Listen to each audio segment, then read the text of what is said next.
لوگوں کی نسل چلتی ہے بیٹے سے، میری نسل چلے گی میری بیٹی فاطمہ سے۔ اور آپ نے ارشاد فرمایا کہ سیدہ شباب اہل الجنت الحسن والحسین، جنت کے نوجوانوں کے سردار ہیں حسن اور حسین۔ اور آپ نے فرمایا علی مجھ سے ہے، میں علی سے ہوں۔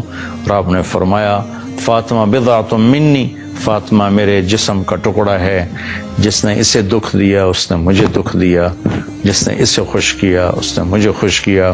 تو فرمایا فاطمہ تو اور میں، یہ دونوں یعنی حسن حسین اور یہ جو سویا ہوا ہے، ہم قیامت کے دن پانچوں اکٹھے ہوں گے۔ اور آپ نے فرمایا کہ میرے اہل بیت سے محبت کرنا، مجھ سے محبت کرنا ہے، اور میرے اہل بیت سے بغض رکھنا، وہ مجھ سے بغض رکھنا ہے۔ اور آپ نے فرمایا قیامت کے دن سارے رشتے ٹوٹ جائیں گے، لیکن میرا رشتہ میرے خاندان کے ساتھ باقی رہے گا اور میں ان کی سفارش ضرور کروں گا۔ اور آپ نے فرمایا کہ میرے اہل بیت کے بارے میں میرا خیال رکھنا، میرے اہل بیت کے بارے میں میرا خیال رکھنا۔ آگے عقیدہ طحاویہ جو اہل سنت والجماعت کا عقیدہ ہے، اس کی عبارت ہے نبغض من یبغضہم، جو اہل بیت سے بغض رکھتا ہے ہم اس سے بغض رکھتے ہیں، اور جو ان کو اچھے نام سے یاد نہیں کرتا ہم اس سے بھی۔ پھر آپ نے فرمایا کہ حسن اور حسین جنت کے نوجوانوں کے سردار ہیں، اور یہ اللہ کے محبوب کے خاندان کو نمایاں کرتی ہیں، بڑا کرتی ہیں۔ اور آپ نے فرمایا یا اللہ میں حسن حسین سے پیار کرتا ہوں، تو بھی ان سے پیار فرما، اور یا اللہ جو ان سے پیار کریں ان سے بھی پیار فرما، اور جو ان سے بغض رکھیں ان سے بغض رکھ، جو ان سے پیار کریں ان سے پیار کر۔ اہل بیت سے محبت نہ کرنا یہ نفاق ہے، منافقت ہے، کفر ہے۔ اہل بیت سے پیار کرنا ایمان ہے، ایمان کا کمال ہے، ایمان کا کمال ہے۔ جس گھر میں اللہ نے اپنے حبیب کو پیدا کیا، جس نبی کی گود میں ان کی اولاد پروان چڑھی، اگر ہم ان سے بغض رکھیں گے تو ہمارا ایمان کہاں چلا گیا؟ نہ ایمان ہے نہ ایمان رہے گا۔ ان کی محبت ہی اصل ایمان ہے، ان کی محبت ہی اصل ایمان ہے۔ ایک روایت یاد ہے کہ میرے نبی نے فرمایا جس نے میری اولاد میں سے کسی کے ساتھ اچھا سلوک کیا اور میری اولاد کا کوئی فرد اس احسان کا بدلہ نہ دے سکا، غربت کی وجہ سے یا کسی اور وجہ سے، تو قیامت کے دن میں اس کی طرف سے اپنے اس امتی کو اس احسان کا بدلہ دوں گا جو میری اولاد میں نہ دے سکا۔ اس پر میں ایک واقعہ سنا دیتا ہوں۔ یہ ابن جوزی رحمۃ اللہ علیہ جیسے محدث نے اس واقعے کو نقل کیا ہے اپنی کتاب البر والصلہ میں، کہ ہرات میں ایک سادات فیملی تھی۔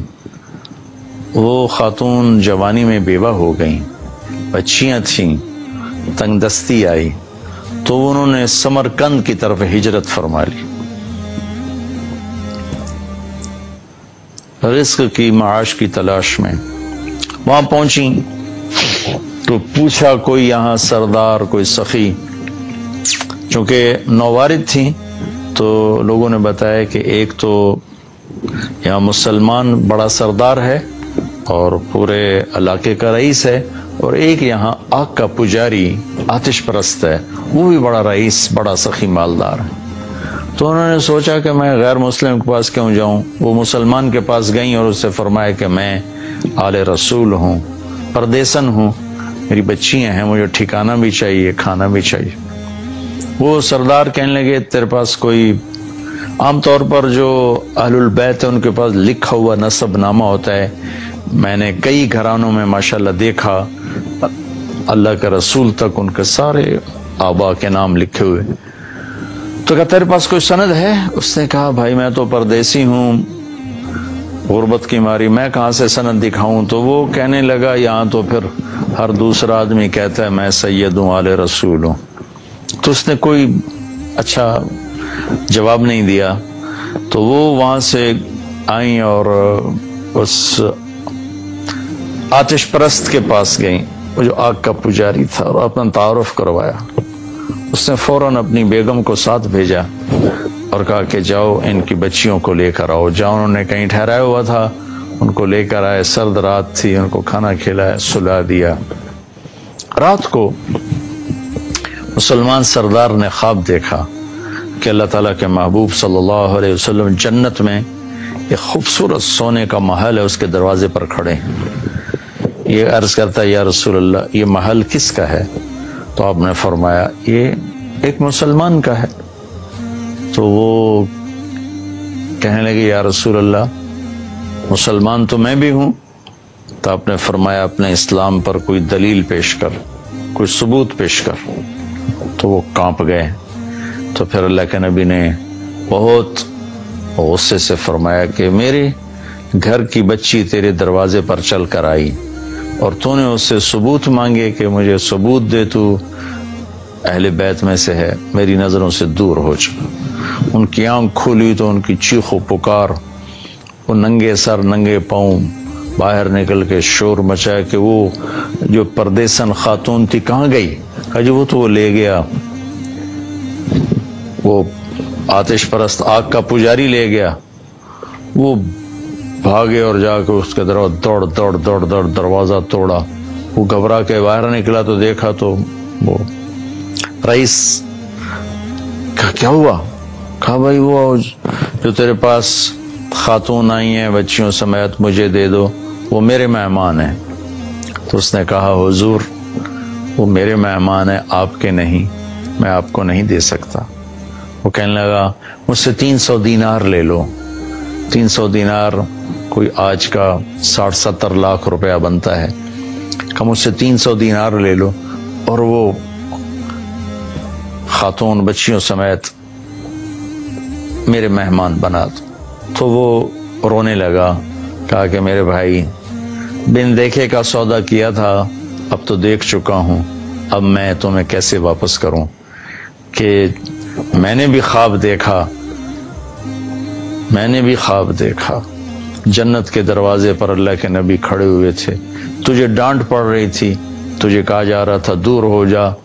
اس کے بعد اللہ کے نبی میری طرف متوجہ ہوئے اور فرمایا تو نے میری بیٹی کو ٹھکانہ دیا، چل تو تیرا سارا گھر سب بخشے گئے، سب کے لیے جنت کا اللہ نے فیصلہ کر دیا۔ کہ میری آنکھ کھلی ہے، میں ایمان لا چکا ہوں، میرا سارا گھر کلمہ پڑھ چکا ہے، ہم سب مسلمان ہو چکے ہیں، ہم وہ دولت آپ کو کبھی واپس نہیں کریں گے۔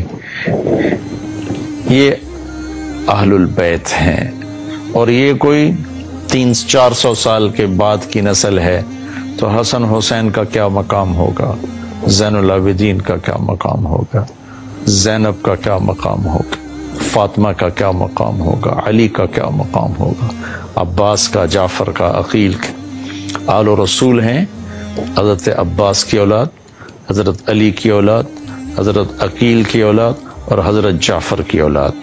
ان 4 حضرات کی اولاد کو آل رسول کہا جاتا ہے، اور پھر اس میں سب سے عالی شان ہیں جن کا سلسلہ حضرت حسن حسین یعنی حضرت فاطمہ سے چلا۔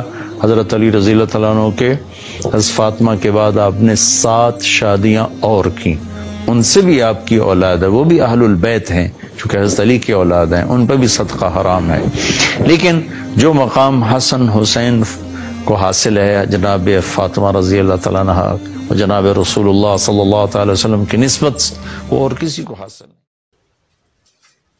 اور اس کے ساتھ ساتھ میرے چینل وحید ہستہ دین اسٹوڈیو کو سبسکرائب کیجیے، بہت مہربانی ہوگی، جزاک اللہ۔